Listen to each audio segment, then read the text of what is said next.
tudo bem com vocês? Espero que sim. E estamos aqui para mais um Evangelho no Lar, com a graça de Deus, né? Onde a gente convida Jesus e a espiritualidade amiga para que possamos angariar força para a semana que assim está chegando. Vamos aguardar os nossos amigos que compartilham conosco esse Evangelho, aonde através de uma pequena leitura do Evangelho, aonde através de orações, a gente é... Oi, Macimar, tudo bem? Como é que está a Catarina? E a Valéria, um beijinho para ela. Tudo bem? Saudade de vocês.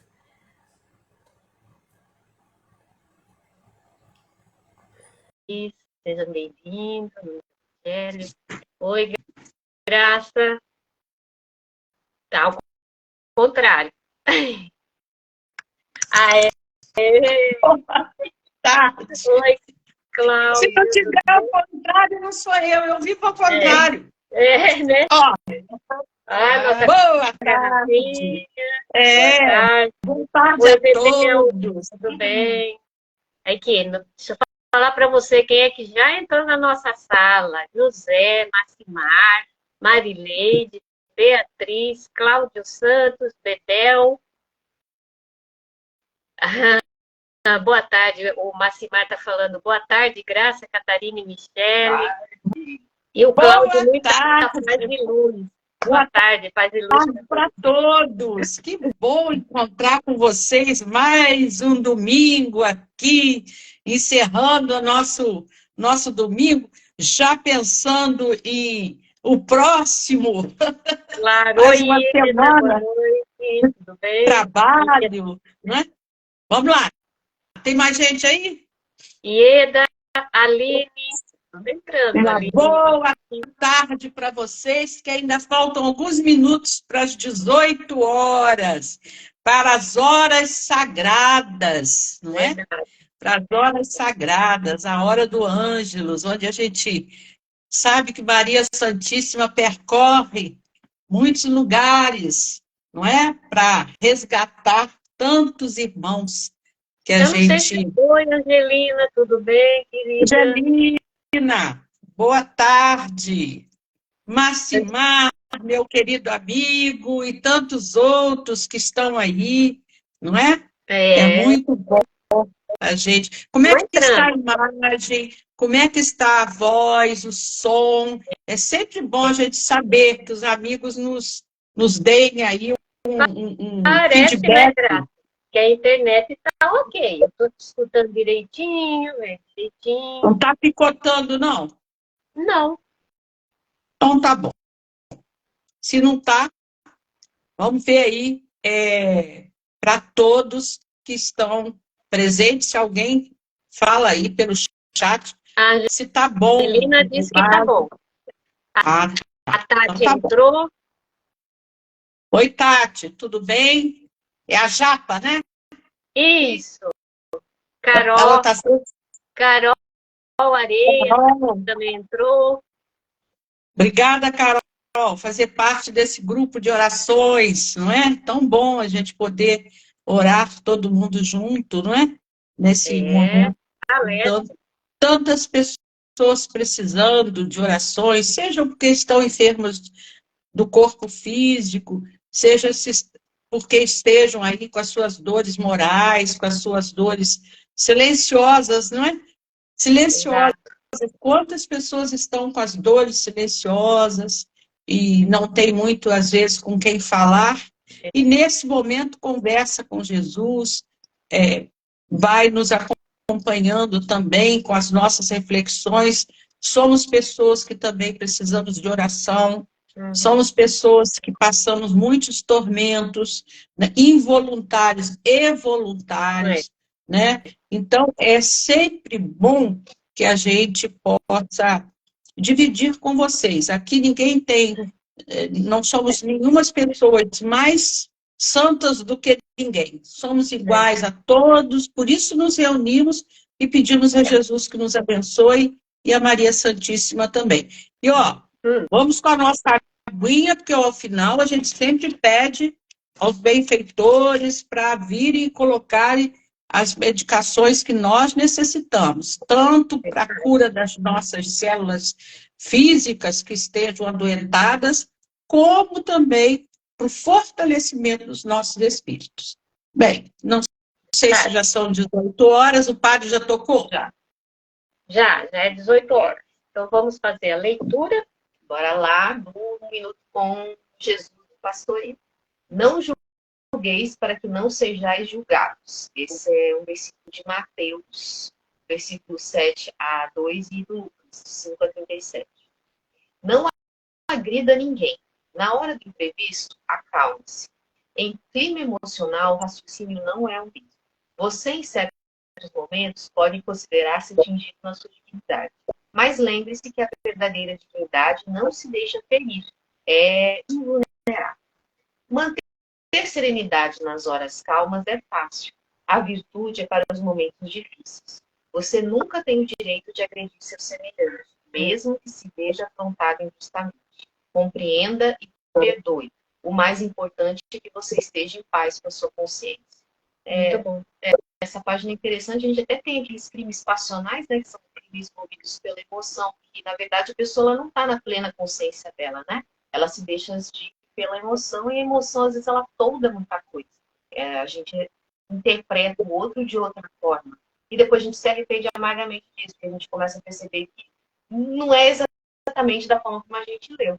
E tem aquela passagem de Jesus também, que quando Jesus é atacado, acho que tiram uma orelha de Pedro, não é isso?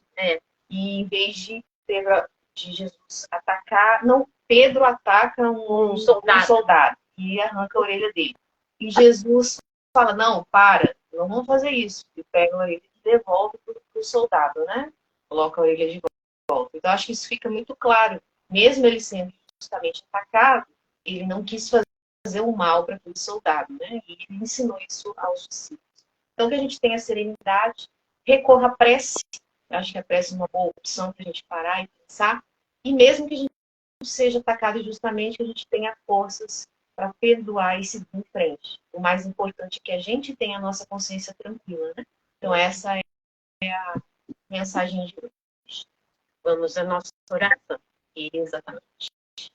Bom, meus amigos espirituais, agradecemos pela semana que se passou, com os seus obstáculos, com as suas alegrias, pedindo mais ânimo para as próximas semanas que virão por aí, que nós possamos praticar a serenidade, a paciência, o perdão com o próximo, que nós possamos aquietar os nossos sentimentos conforme a página nos ensinou hoje. E que todos nós que estamos aqui reunidos possamos aprender um pouco mais deste momento sagrado do Evangelho. Que assim seja. Graças a Deus. Entrou mais amigos, Joana, Beth, Douglas, Beth Nunes. Boa noite para vocês. Boa noite a todos os amigos. É muita alegria estarmos aqui reunidos. Vamos pegar nossa aguinha novamente. O nosso evangelho, né? Evangelião. E hoje nós continuamos ainda no capítulo 5. Bem-aventurados os aflitos. No capítulo 5, né? Das bem-aventuranças, é bem grande, né? Ele é grande. Mas ele fala assim, itens muito, muito importantes. Então, ele é subdividido, né? Vem as parábolas, e depois o Sermão do Monte, algumas, acho que 4, né? 1, 2, 3. 1, 2, 3, 4, 5, 6. 6 bem-aventurança do Sermão do Monte, e ele já estamos no item 27, bem explicadinho, né? Então, vamos lá. Semana passada, a Graça falou sobre o item, né, a final do item 26, né, onde ele fala daquela pessoa que faz ele pega, né, o suplício para ele mesmo, mas que ele faz, ela falou da Madre Teresa de Calcutá, né, irmã Dulce, que faz o bem, mas mesmo tendo o suplício dela, mas ela está fazendo algo para o próximo. Então, não é para fazer aquele suplício, como tem pessoas, né, que fazem, estou pagando os meus pecados e se machucando. Então, aí não é válido. Tem que haver algo no bem ao próximo, ajudar os irmãos, mesmo que a gente esteja, né, muitas vezes, sem comer, como tinha esses espíritos que já vêm com uma missão, mas é para algo maior, assim como Francisco de Assis. Então, a Graça, semana passada, ela explicou perfeitamente a diferença, né, entre o suplício real e aquele que a gente menos se aflige, mas que não tem efeito. Hoje, então, nós vamos falar sobre dever-se a, por termos provas do próximo. Deve alguém por termo, as provas do seu próximo quando possa, ou deve, para respeitar os desígnios de Deus, deixar que sigam o seu curso? E muitas vezes a gente fala, né? Deixa ele com a vida dele, ele segue, Deus está ajudando e a gente segue com a nossa, a gente sabe que vai ter auxílio. Vamos ver o que o Evangelho vai nos dizer. Então, já vos temos dito e repetido muitíssimas vezes que estáis nessa terra de expiação para concluirdes as vossas provas, e que tudo que vos sucede é consequência das vossas existências anteriores. São os juros da dívida que tem de se pagar. Esse pensamento, porém, provoca em certas pessoas reflexões que devem ser combatidas devido aos funestos efeitos que poderiam determinar. Pensam alguns que, estando-se na terra para espiar, cumpre que as provas sigam o seu curso. Outros, há mesmo, que vão até o ponto de julgar que não só nada devem fazer para as atenuar, mas que, ao contrário, devem contribuir para que elas sejam mais proveitosas, tornando-as mais vivas. É um grande erro. É certo que as vossas provas têm de seguir o curso que lhes traçou Deus. Dar-se-á, porém, conheçais esse curso? Sabeis até onde tem ela de ir? E se o vosso Pai misericordioso não terá dito ao sofrimento de tal ou de tal dos vossos irmãos, não irás mais longe? Sabeis se a providência não vos escolheu, não como instrumento de suplício para agravar os sofrimentos do culpado, mas como um bálsamo da consolação para fazer cicatrizar as chagas que a sua justiça abrira? Então, aí responde o que eu falei lá no início, né? Não digais, porém, quando virdes atingido um dos vossos irmãos. É a justiça de Deus. Importa que siga o seu curso. Dizei antes, vejamos que meio o Pai misericordioso me pôs, né? Colocou para mim ao alcance para suavizar o sofrimento do meu irmão. Mesmo que ele tenha que passar pelas provas dele, eu tenho que fazer a minha parte, né? Vejamos se as minhas consolações morais, o meu amparo material, os meus conselhos poderão ajudá-lo a vencer essa prova com mais energia, paciência, resignação. Vejamos mesmo se Deus não me pôs nas mãos os meios de fazer que cesse esse sofrimento, se não deu a mim também como prova, ou como expiação, talvez, deter o mal e substituí-lo pela paz. Ajudai-vos, pois, sempre, mutuamente, nas vossas respectivas provações, e nunca vos considereis instrumento de tortura. Contra essa ideia deve revoltar-se todo homem de coração, principalmente todo espírita, porquanto este, melhor do que qualquer outro, deve compreender a extensão infinita da bondade de Deus. Deve o espírita estar compenetrado de que a sua vida toda tem de ser um ato de amor e de devotamento. Que faça ele o que fizer, para se opor às decisões do Senhor. Estas se cumprirão.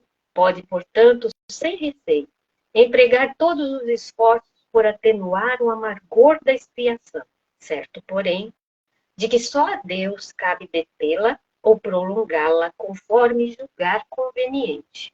Não haveria imenso orgulho da parte do homem em se considerar no direito de, por assim dizer, revirar a arma dentro da ferida, de aumentar a dose do veneno nas vísceras daquele que está sofrendo, sob o pretexto de que tal é a sua expiação?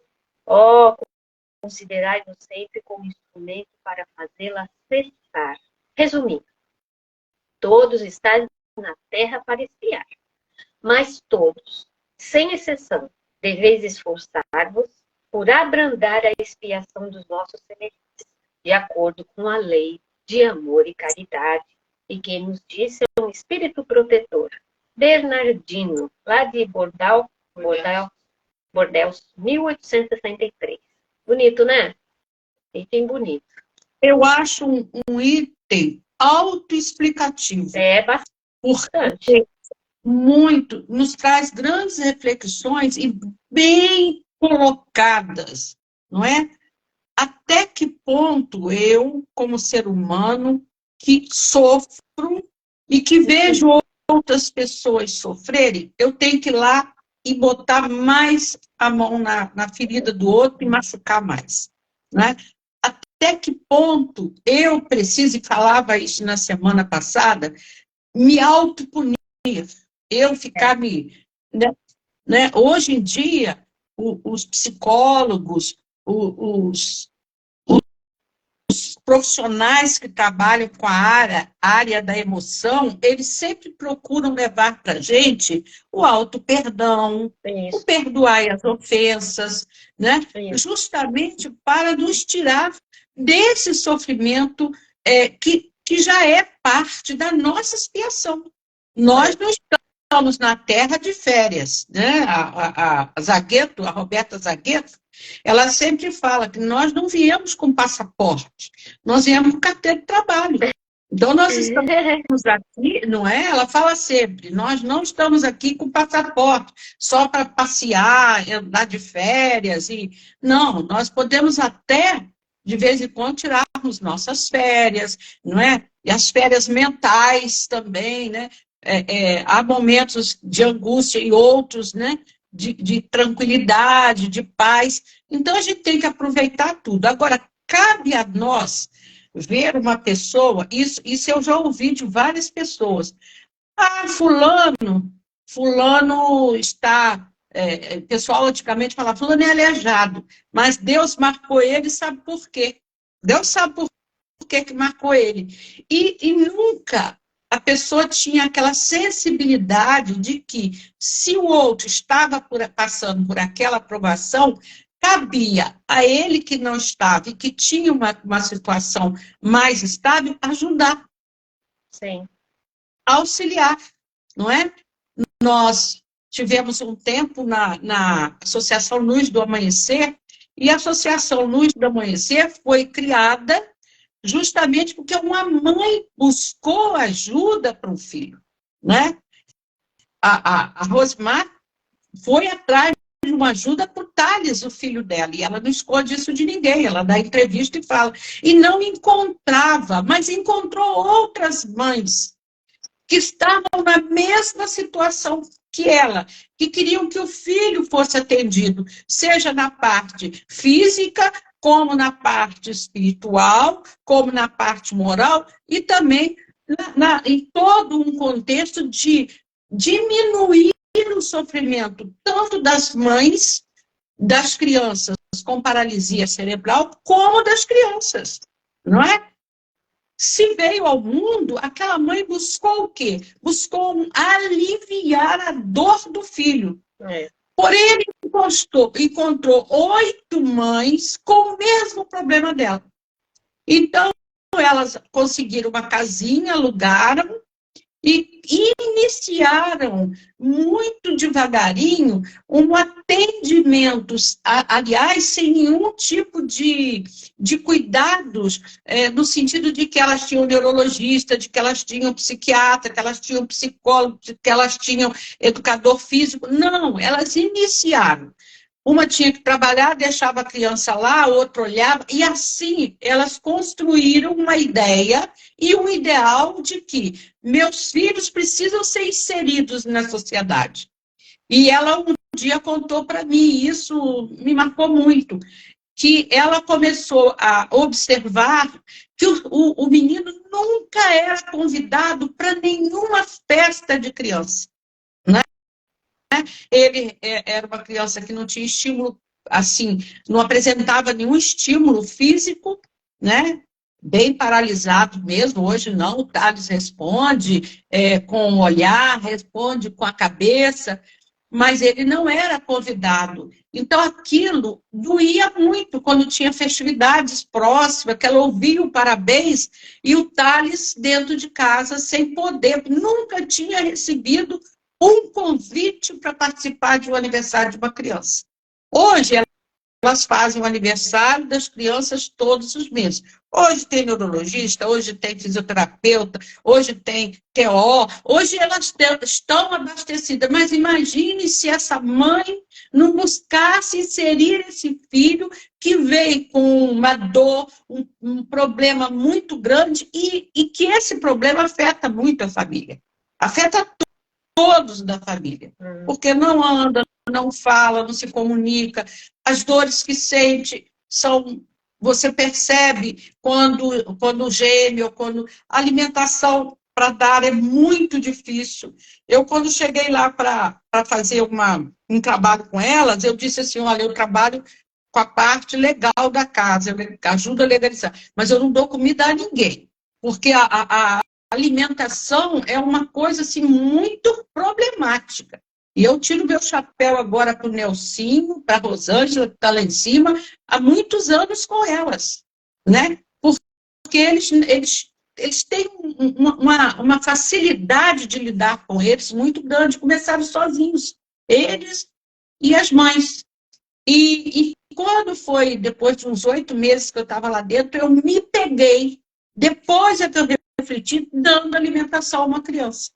Foi automático, eu não sei te dizer como, eu sei que eu não gostava nem de chegar perto, porque tudo tem que ser muito batido, você tem que ter uma calma muito grande para que eles possam fazer todo o trabalho, eles não têm a mastigação, entendeu? Assim como a gente, então tudo tem que ser batido, mas eu tinha medo daquela criança morrer na minha mão de engasgar. E dali a uns tempos, a maluca que estava dando comida a todo mundo. E por que a gente está falando isso? Porque nós estamos falando que eu preciso e posso ajudar alguém que está em sofrimento. Eu não posso achar que é um problema dele e ele que se vira, é encarnatório, ele que fica por aí, ele vai passar pela infelicidade dele, o sofrimento, que ele é culpado de alguma coisa. Todos nós trazemos culpas, seja de outras vidas ou dessa vida, mas nós trazemos dificuldades de relacionamento, dificuldades de entendermos, sim, por que estamos passando naquele estágio de vida, por aquele momento. Porém, sempre que nós olharmos à volta, alguém nos ajudou.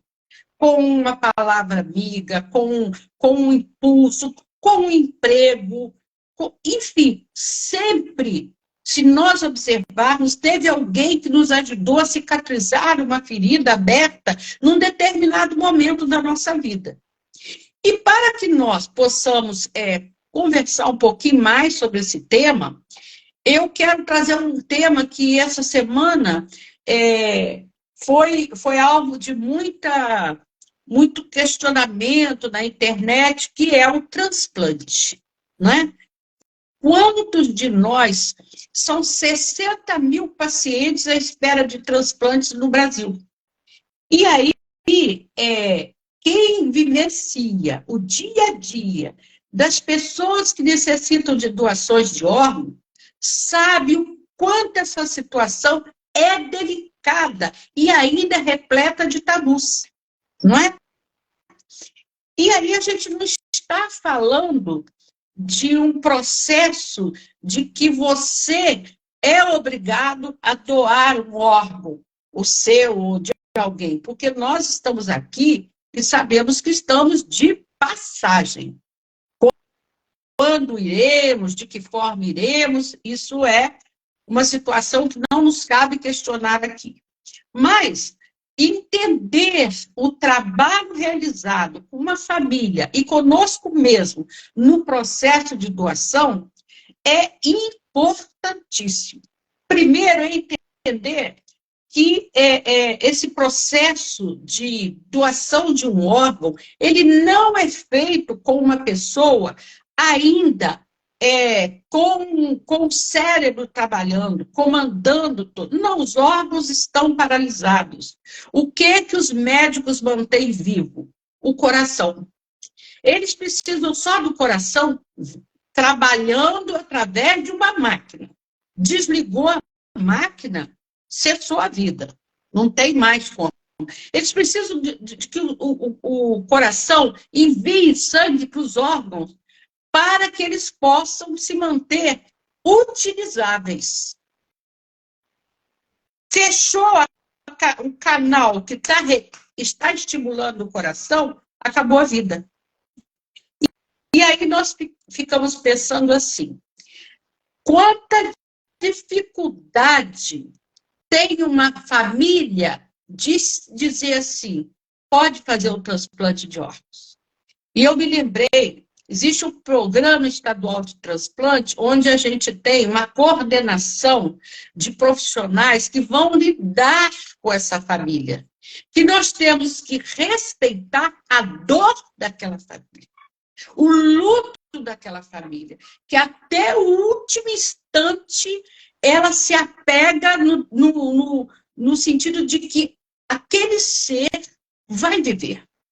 É um amor, né? É muito grande.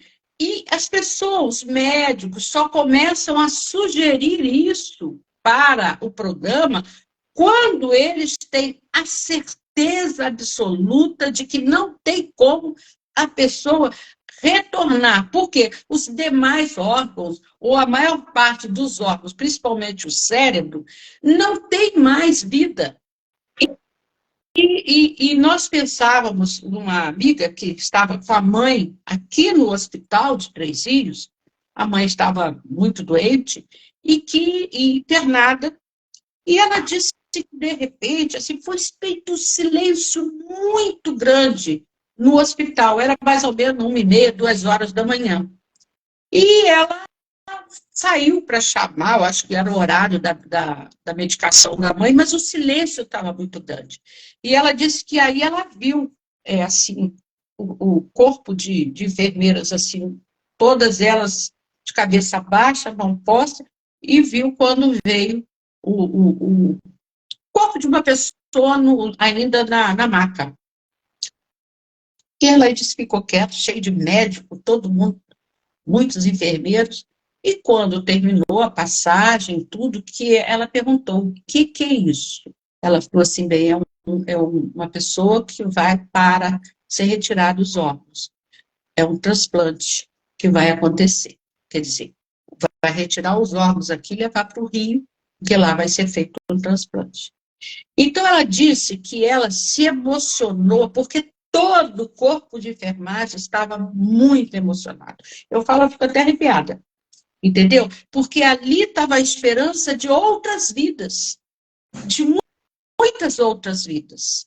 Então, quando a gente tem um processo de morte encefálica, acabou, não tem mais, está morto, né?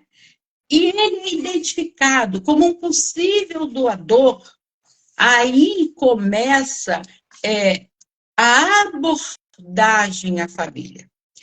E eu me lembro muito bem, todos que são de Três Rios devem lembrar, que o Ademar Farias, ele teve um AVC, uma morte encefálica, ficou 8 dias internado em Juiz de Fora, já praticamente chegou no hospital com morte encefálica, mas a esposa dele, a Márcia, acompanhando tudo. Hoje ela é uma divulgadora na Suprema, ela vai nos hospitais, ela vai fazer nas universidades um trabalho muito bonito que a Márcia Farias está fazendo de conscientização das famílias sobre doação de órgão. órgãos.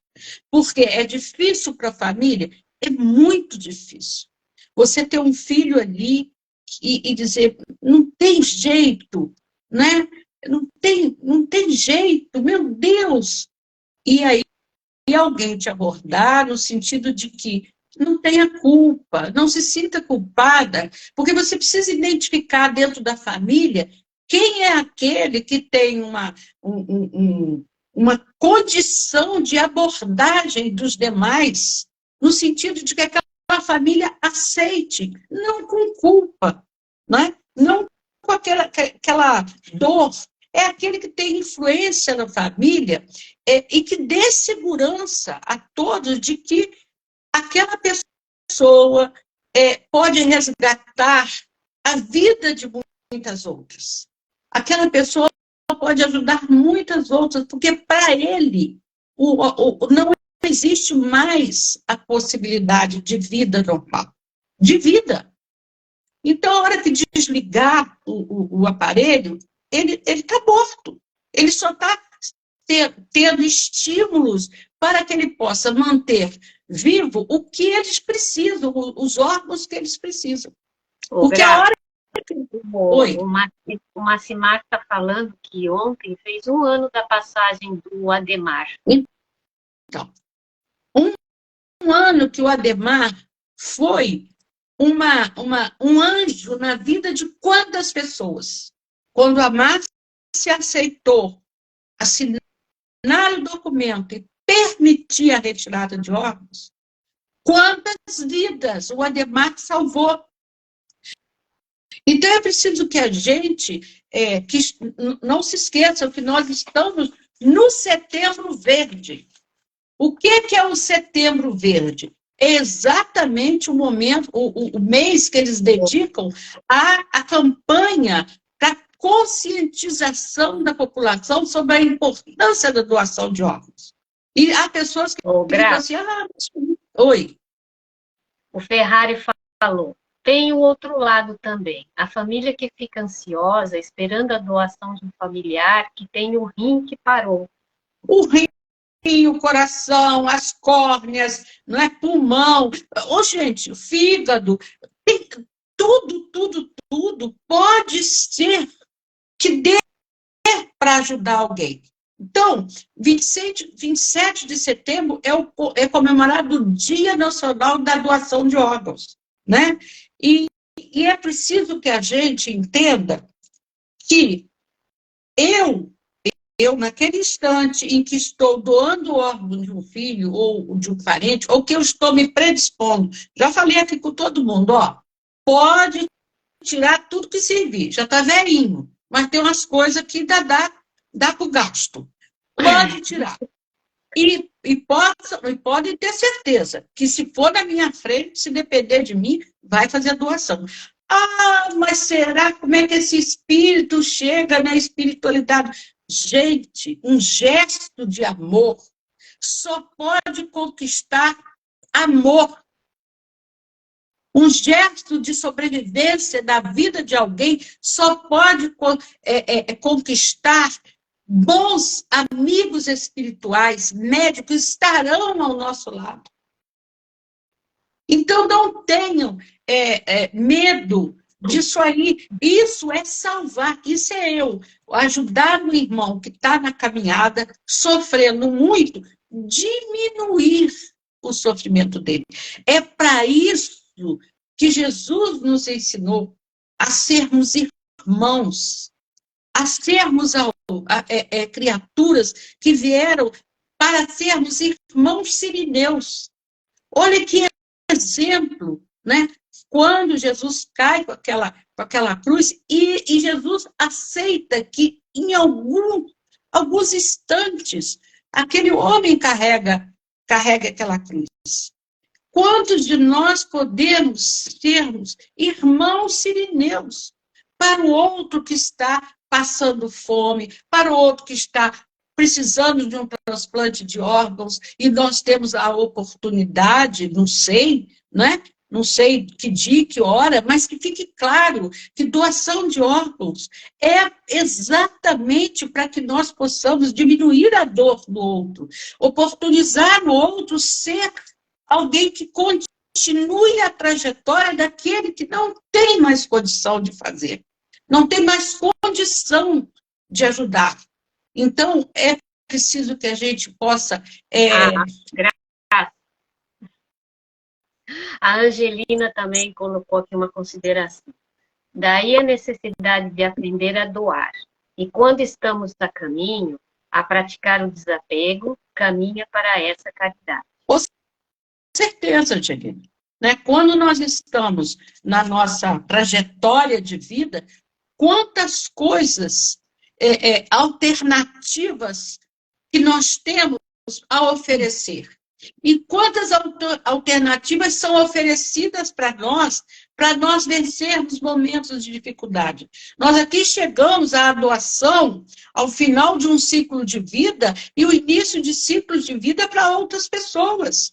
Isso é de uma extensão de amor ao próximo muito grande, de renúncia, não é?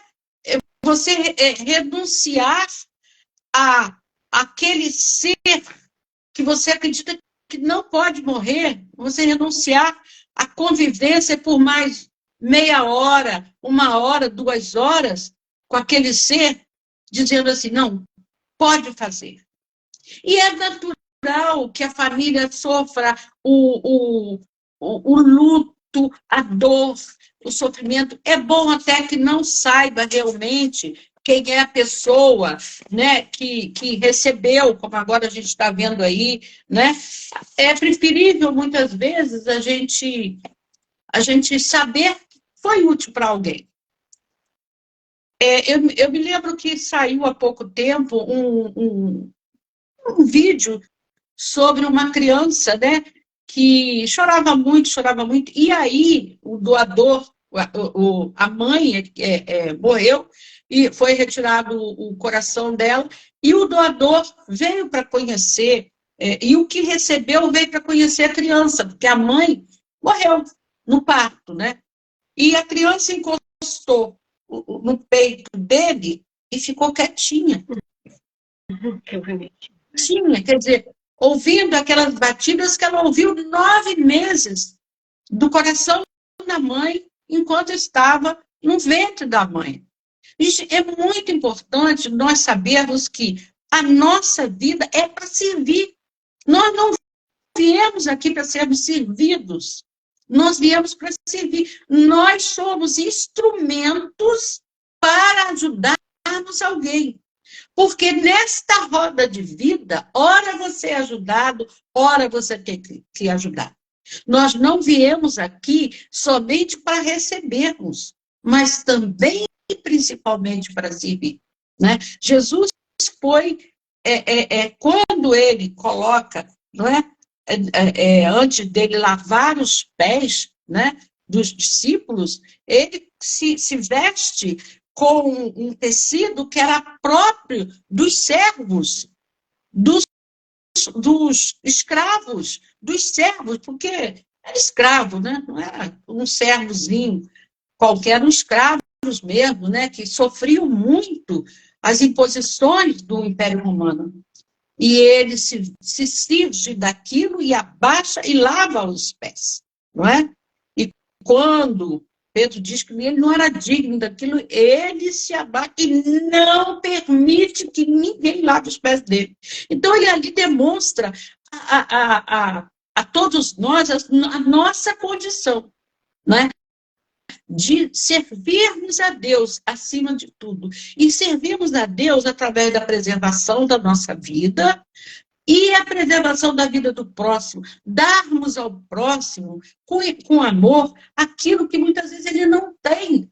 Não tem quem. Eu estava assistindo um documentário sobre uma estrada em Honduras que meu coração doeu. 2 menininhas, acho que uma de 8 e outra de 10, e a mãe fizeram uma espécie de uma cabanazinha pequenininha de lona, de plástico, e elas ficam na estrada, uma estrada horrível. Elas ficam procurando terra para jogar nos buracos da estrada para alguém parar e dar um dinheirinho para elas poderem comer alguma coisa. Então, você olha assim e diz, meu Deus, quantos passam, elas já cobriram o buraco da estrada e nem olham para trás. E eu olhei aquelas crianças e o repórter perguntou, o que você quer ser? E uma disse, eu quero ser advogada, a outra disse, se eu puder, eu quero ser professora. E aí meu coração doeu no sentido de que eu não posso estar lá. Eu não posso estar lá para tentar trazer essas crianças para fazer para dar uma alegria maior para elas. Quem sabe alguém ali vai ser um irmão sirineu. Façamos a nossa parte onde nós estivermos. Não é? Vamos florir onde nós estamos plantados. É importante a gente saber disso, não é? Que nós estamos aqui para cumprir as tarefas e contribuir para atenuar a dor alheia. Que sejamos mais proveitosos das nossas decisões, no sentido de sermos úteis enquanto estivermos nessa jornada terrena. Muita paz a todos. Muito obrigada. Então, vamos orar, né? Estamos angariar forças para a semana que há de vir.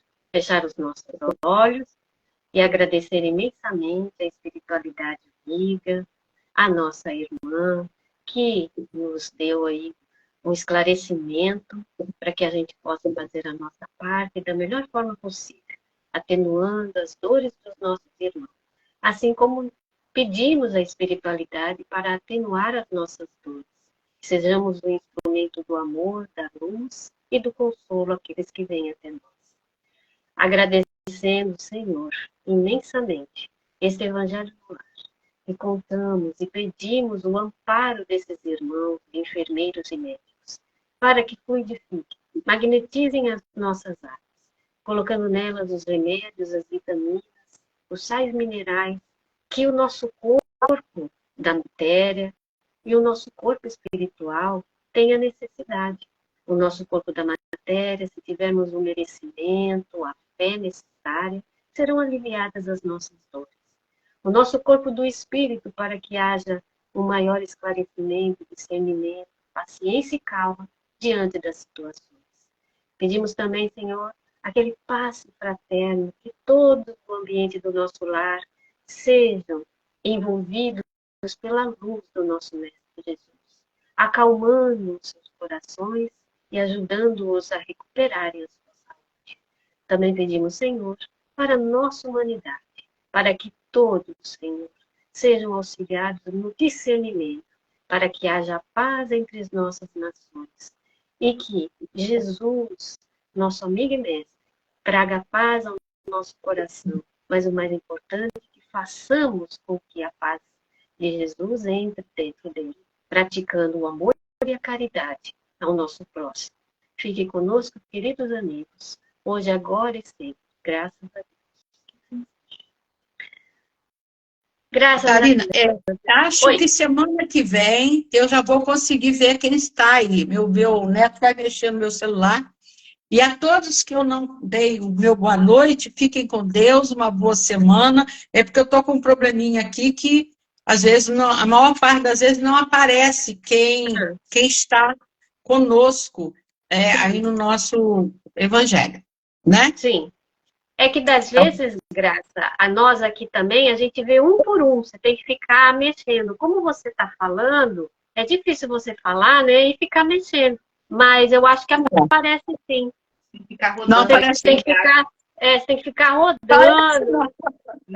Não, mas o Pedro Henrique vai dar. Ele falou comigo, semana que vem eu vou arrumar para a senhora.